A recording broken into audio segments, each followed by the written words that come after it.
करते हो शनि आप, मेरा नाम हो रहा है। सब आपकी कृपा से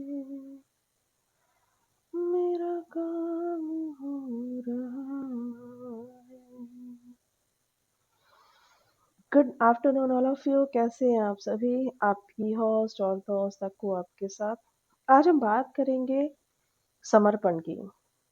मैंने तो खुद को प्रभु परमेश्वर के हाथों में समर्पित कर दिया है और मेरा मानना है कि हम किसी और पर आश्रित रहें, किसी और की तरफ देखें, उससे अच्छा है कि हम अपने प्रभु की तरफ देखें, अपने प्रभु पर आश्रित हो जाएं, उनके चरणों में हम खुद को समर्पित कर दें। तेरा तुझे सौंप देते हैं, मेरा क्या है मेरे पास। क्योंकि आप सभी जानते हैं कि यहाँ पर इस ब्रह्मांड में सभी चीज़ें एनर्जी की बनी हुई हैं और उस एनर्जी का नाम है ईश्वर। क्योंकि हम सब ईश्वर की संतान हैं, हम सभी को ईश्वर के साथ ही अपने आप को मिलाना चाहिए। हम सभी के हृदय में ईश्वर का वास होता है।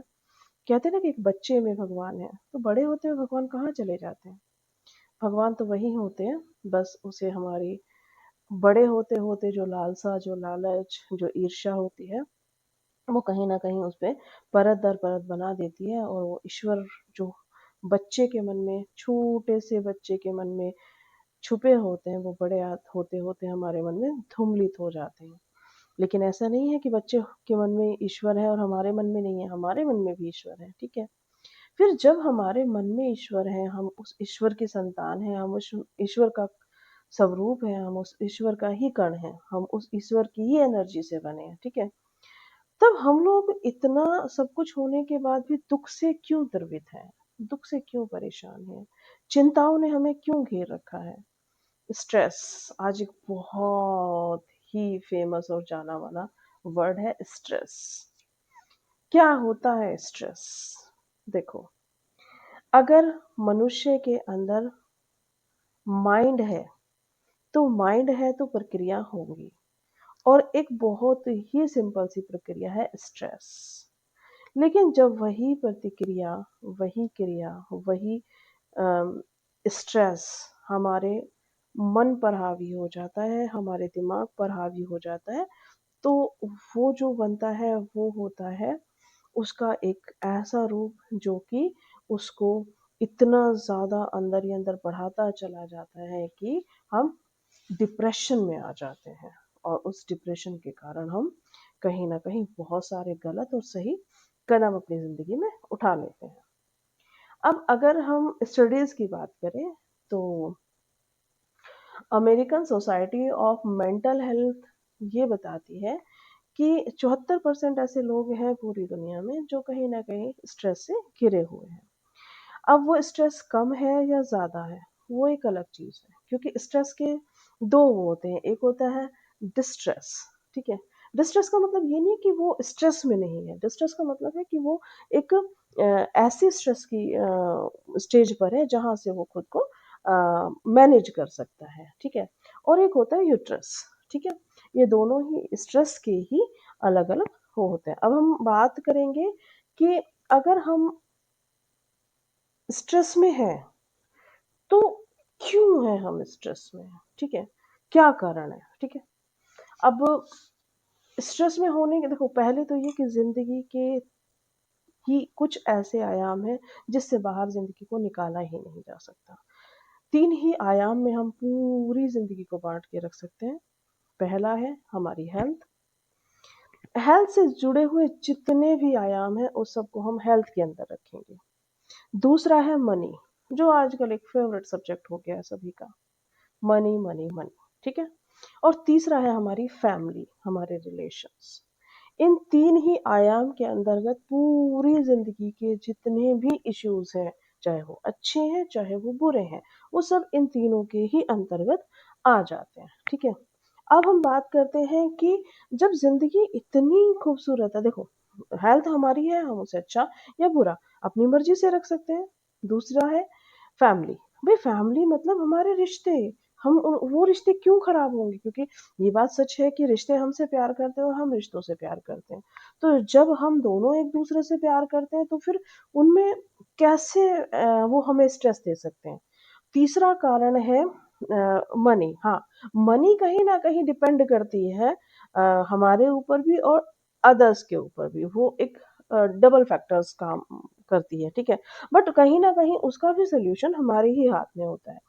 तो जब जिंदगी के सारी ही समस्याओं का समाधान हमारे हाथ में है, तो फिर हम स्ट्रेस में क्यों चले जाते हैं? तो हम स्ट्रेस में जाते हैं कुछ काम इस तरह से करने के कारण जिसकी हमें जिसके लिए हम अवेयर नहीं हैं, ठीक है। तो पहली बात कहेंगे हम अवेयरनेस की, ठीक है। अब अवेयरनेस का मतलब क्या होता है? देखो, अवेयरनेस का मतलब क्या है कि हम पानी पी रहे हैं टीवी देखते हुए, ठीक है। तो हमने कितना पानी पिया? अब आजकल हम और भी स्मार्ट हो गए हैं। हम ग्लास से पानी नहीं पीते, बोतल से पानी पीते हैं। हमें पता ही नहीं चलता है कि हम पानी पी रहे हैं कि हम टीवी देख रहे हैं। ना हम टीवी देखते हैं, ना हम पानी पीते हैं। ऐसी खाना खा रहे हैं, ऐसी बाकी सारी और एक्टिविटीज कर रहे हैं। तो हम अवेयर नहीं है। हम जिस काम को कर रहे हैं हम उस काम के प्रति एग्जैक्टली अवेयर है ही नहीं, ठीक है। बस कर रहे हैं, एक दूसरे के पीछे लगे हुए हैं। चाहे वो खाना है, चाहे पीना है, चाहे सोना है, चाहे टीवी देखना है, चाहे मोबाइल चलाना है। पता ही नहीं है कि क्यों कर रहे हैं, क्या मतलब है उसे करने का। सामने वाले के घर में ओडी आ गई तो हम जेलेसी फील कर रहे हैं। क्यों कर रहे हैं हम जेलेसी फील? हमें ओडी चाहिए या नहीं चाहिए? अगर हमें ओडी चाहिए तो हमें तारीफ करनी चाहिए कि भाई भगवान ने उसे दिया है, परमेश्वर हमको भी दे। और अगर हमें ओडी नहीं चाहिए तो फिर जेलसी कैसी? दरअसल हम अवेयर ही नहीं है किसी बात को लेकर। अगर हम हर बात को लेकर अवेयर हो जाए तो हमारा स्ट्रेस 99% तो अपने आप ही खत्म हो जाएगा। तो हम स्ट्रेस में इसीलिए घिरे बैठे हैं क्योंकि हम अवेयर ही नहीं है किसी भी चीज को लेकर के, ठीक है। तो हमें पहले तो अवेयरनेस लानी पड़ेगी, ठीक है। अगर हम हर काम को अवेयरनेस के कारण करेंगे तो फिर इसका मतलब हम जिंदगी में बहुत सारे ऐसी प्रॉब्लम्स हैं जो एग्जैक्टली प्रॉब्लम है ही नहीं, सिर्फ हमने प्रॉब्लम बना रखी है बस। तो वो सारी प्रॉब्लम्स हमारी हट जाएंगी। देखो, वही चीजें होती हैं। मान लो अब मैंने 3 आयाम आपको बताए जिंदगी के। पहला, मनी। अगर हम बात मनी की करें तो मनी क्या है? मनी एक ऐसा उपकरण है जो हमें खुशियां देता है, जो हमें कंफर्ट देता है, ठीक है। बट वो कंफर्ट हमें किसके लिए चाहिए? अपने लिए और अपनों के लिए। अब हम जब अपनों से ही झगड़ा कर रहे हैं और उस झगड़े के कारण हम परेशान हैं, हमारी फैमिली परेशान है और फिर हम पैसा कमा रहे हैं, तो उस पैसे का क्या मतलब है? दूसरा चीज है कि हमने पैसा कमाते जा रहे हैं, खुद के लिए टाइम नहीं दे रहे हैं, तो हमारी हेल्थ खराब हो रही है। अब हमारी हेल्थ खराब हो रही है, हम 2 कदम चल नहीं सकते हैं, हमें चलते हुए सांस चल रहा है। हम उतना ही पैसा हम कमा रहे हैं, उतना ही हम डॉक्टर को दे रहे हैं। क्या फायदा ऐसे पैसे का? तो सबसे पहले हमें अपनी जिंदगी के तीनों आयाम में अवेयरनेस लानी पड़ेगी कि भाई फैमिली क्या है, पैसा क्या है और हमारी हेल्थ क्या है, और तीनों का हमारी जिंदगी में क्या स्थान है, और तीनों को एग्जैक्टली हमें कितना टाइम देना चाहिए, कितनी उसकी वैल्यूज होनी चाहिए, कितनी उसकी हमारी जिंदगी में जगह है। अगर हम इस सब को सही तरीके से अपनी अपनी जगह रखते हैं और उसका उतना ही समय, उतना ही महत्व देते हैं जितना कि उसे दिया जाना चाहिए, तो जिंदगी की सारी ही प्रॉब्लम सॉल्व हो जाएंगी। अब हम बात कर रहे थे स्ट्रेस की। तो पहली बात तो ये कि हम अब से जो भी काम करेंगे वो पूरे ध्यान से करेंगे। चाहे हम पानी पिएंगे तो हम 1 मिनट के लिए सब कुछ छोड़ करके पानी पे अपने आप को केंद्रित करेंगे और पानी को थैंक यू बोलेंगे और पानी पिएंगे। जो भी काम करेंगे हम उस टाइम पर सिर्फ उस काम को करेंगे पूरे आनंद के साथ, पूरे ध्यान के साथ, ठीक है। तीसरा, अगर हमारी जिंदगी में स्ट्रेस आ ही गया कि भाई चलो अब हम बहुत ज्यादा स्ट्रेस में हैं, तो हम उन्हें एक छोटी सी टेक्निक के द्वारा खत्म कर सकते हैं, जिसका नाम हम देते हैं मूवर्स, ठीक है। मूवर्स क्या? देखो, मूवर्स कहने में सिर्फ एक छोटा सा वर्ड है, बट उसी के अंदर कितना कुछ छुपा हुआ है। एम मतलब मेडिटेशन। मेडिटेशन क्या? मेडिटेशन ये नहीं कि आप पहाड़ों पे जाओ, आप धूनी लगाओ, आप किसी का नाम जपो, नहीं। मेडिटेशन का मतलब है आप अपने अंदर जाओ, खुद के अंदर, खुद की साँसों को पहचानो। खुद ज़िंदा है ना, उस चीज़ को अनुभव करो। हर साँस को आते-जाते खुद में महसूस करो। देखो कि हाँ, हम ज़िंदा हैं, हम में साँसें आ रही हैं, हम में साँसें जा रही हैं। जब हम अपनी ही साँसों को अपने अंदर आते-जाते महसूस करते हैं, तो ये ही मेडिटेशन है। तो सबसे पहले खुद को फ़ील करो, खुद की साँसों को खुद के साथ संबंध बनाओ और उनको फ़ील करो कि हाँ, मेरी साँसें मुझ में आ रही हैं, जा रही हैं। आई एम सो हैप्पी कि मैं ज़िंदा हूँ, मैं जीवित हूँ, ठीक है? दूसरे ओ का मतलब होता है ऑक्सीडाइट करना खुद को, ऑक्सीजन लेना। जैसे मैंने बोला साँस लेनी, साँस लेना, साँस छोड़ना और उस चेतना के साथ साँस लेना आपका मेडिटेशन कहलाएगा। अब जब हम साँस लेंगे और छोड़ेंगे, तो सीधी-सी बात है कि इससे क्या होगा हमारे बॉडी में ऑक्सीजन का लेवल बढ़ेगा और ऑक्सीजन का लेवल बढ़ेगा तो हमारे माइंड को ऑक्सीजन मिलेगी और जब हमारे माइंड को ऑक्सीजन मिलेगी तो वो स्ट्रेस को थोड़े धीरे, धीरे, धीरे, धीरे करके कम करना शुरू कर देगा, ठीक है? तो इस तरह से जो हमारा स्ट्रेस है आप खुद करके देखना। आप कितनी भी बड़ी प्रॉब्लम में आप वहाँ पर रुकें और अपनी साँस को धीरे-धीरे खींचे, धीरे-धीरे छोड़ें। अपनी साँस को धीरे-धीरे खींचे, धीरे-धीरे छोड़ें। 5 से 6 बार जब ये करेंगे आप, तो आप खुद ही फ़ील करेंगे कि हाँ भाई मेरा स्ट्रेस खत्म हो गया है, ठीक है? और उसमें भी कुछ एक बहुत अच्छी चीज़ें दी हुई है जैसे कि हम कहते हैं अनुलोम-विलोम। अनुलोम-विलोम बहुत, बहुत, बहुत अच्छी एक प्रक्रिया है जिसके कारण हम श्वास को पूरी चेतना के साथ लेते हैं और छोड़ते हैं और इससे हमारा स्ट्रेस जो है वो 50 से 60% तक कम हो जाता है। तीसरी हम बात करते हैं वी की, ठीक है? वी मतलब विजुअलाइज़ेशन। आप किसी भी प्रॉब्लम में हैं आप उसे छोड़ दीजिए और आप विज़ुअलाइज़ कीजिए, आप अनुभव कीजिए कि भाई मुझे कोई प्रॉब्लम नहीं है, ठीक है? आपका रोने का मन कर रहा है, आप वहाँ से हटिए और एक बहुत ही अच्छे से चुटकुले लगा लीजिए अपने मोबाइल पे संगीत लगा लीजिए अपने मोबाइल पे, उठ के नाचने लगो। यानी उस माहौल को छोड़ कर के किसी दूसरे माहौल में चले जाओ जहाँ पर आपको वहाँ से ज़्यादा आनंद आए, ठीक है? यानी कि आप दूसरे विज़ुअलाइज़ करो, ठीक है? एक ऐसी परिस्थिति को विज़ुअलाइज़ करो कि आप खुश हो। आप परेशान नहीं हो, तो आप महसूस करो कि यार मैं तो बहुत खुश हूँ, मैं देखो ज़िंदा हूँ, मैं पेड़ों के आस-पास हूँ, मैं अपने परिवार के पास बना हुआ हूँ, मैं प्राकृतिक से जुड़ा हुआ हूँ, मेरे पास तो पानी भी है, मेरे पास तो छत भी है, मेरे पास तो सूरज भी है, मेरे पास क्या कमी है? मेरे पास तो सब कुछ है इसका मतलब।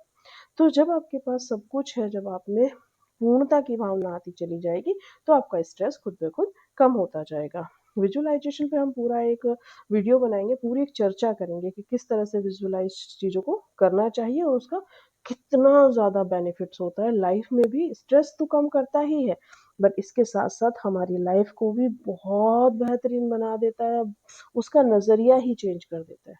कहते हैं ना कि जब ज़िंदगी में नज़रिया चेंज हो जाता है ना, तो नज़ारे तो खुद ब खुद चेंज हो जाते हैं, ठीक है? कैसे? हम बताते हैं आपको। एक इंसान ना बुर्ज खलीफा को उसके सामने खड़ा होके देख रहा था। तो जब वो बुर्ज खलीफा को उसके सामने खड़ा होके देख रहा था, तो उसे बुर्ज खलीफा बहुत बड़ा दिख रहा था। अब बहुत बड़ा दिख रहा था, नेक्स्ट डे वही इंसान हेलीकॉप्टर से हज़ारों किलोमीटर ऊपर से बुर्ज खलीफा के उड़ता है और वहाँ से उड़ता है, तो उड़ कर के वो देखता है कि बुर्ज खलीफा तो बहुत छोटा-सा है, ये इतना बड़ा कैसे हो सकता है, ठीक है? अब बुर्ज खलीफा की लंबाई क्या एक दिन में कम हो गई है? नहीं, बल्कि उस इंसान की स्थिति चेंज हो गई है, पहले वो उसके सामने खड़ा था और अब वो उसके ऊपर था, तो उसने जब अपनी कंडीशन चेंज कर दी है, तो बुर्ज खलीफा तो उतना ही है, लेकिन उसे जो देखने का उसका नज़रिया है, जो देखने की उसकी दूरी है, जो देखने का उसका पैमाना है, वो चेंज हो गया, जिसके कारण उसे बुर्ज खलीफा की जो इमेज है, वो चेंज होती हुई दिख रही थी। तो हम तीसरे ये थी हमारे विजुअलाइजेशन की पूरी एक टेक्निक है जिससे हम पूरा डिस्कस करेंगे, ठीक है। चौथा है हमारा एक्सरसाइज। मैंने जैसे आपको बताया कि जिंदगी के 3 आयाम हैं। जो बंदा बहुत ज़्यादा पैसे कमा चुका है, जिसके पास हेल्थ ही नहीं है, वो क्या करेगा उस पैसे का? तो हमारी ज़िंदगी में हेल्थ बहुत ज़रूरी है।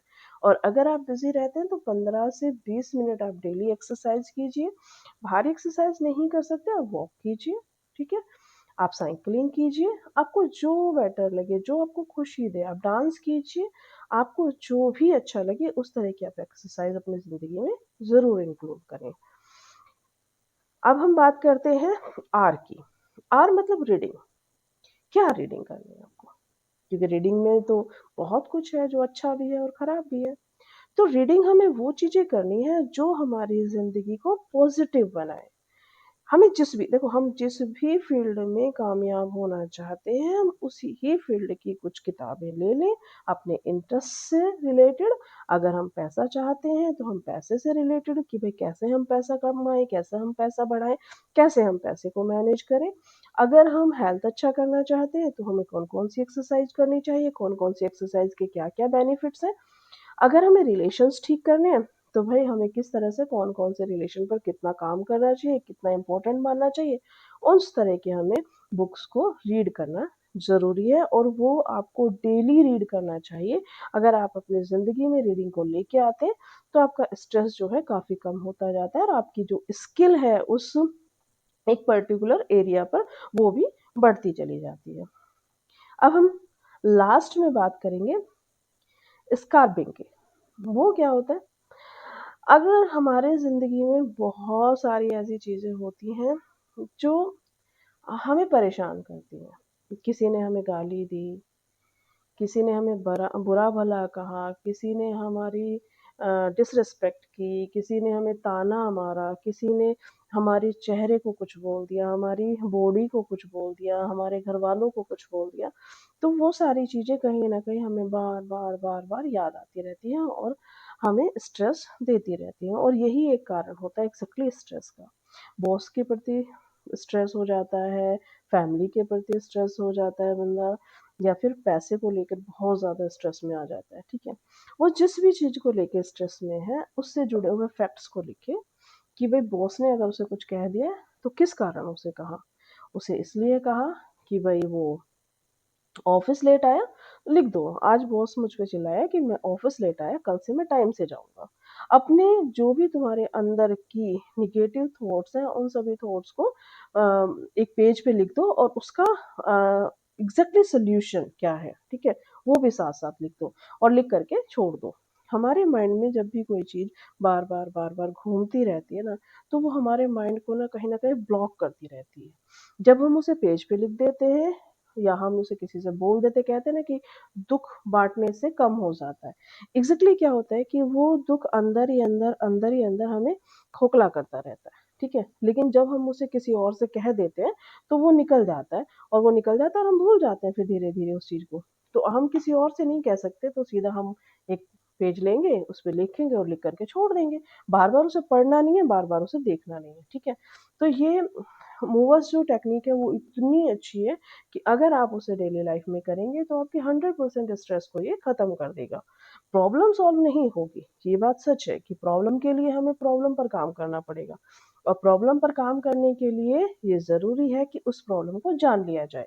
तो अगर आप सभी ये चाहते हैं कि आपकी प्रॉब्लम का सॉल्यूशन भी दे दिया जाए स्ट्रेस को कम करने के साथ-साथ, तो प्लीज़ मुझे ना लिख कर के दें, अपनी बड़ी बहन माने, अपनी सिस्टर माने, अपनी दोस्त माने और मुझे अपनी प्रॉब्लम्स बताएँ और हम कहीं न कहीं उन सबको किस प्रकार से सॉर्ट आउट कर सकते हैं, किस प्रकार से उन पर काम किया जा सकता है, वो सारे के सारे अगली वीडियो में डिस्कस करते हैं। Thank you so much.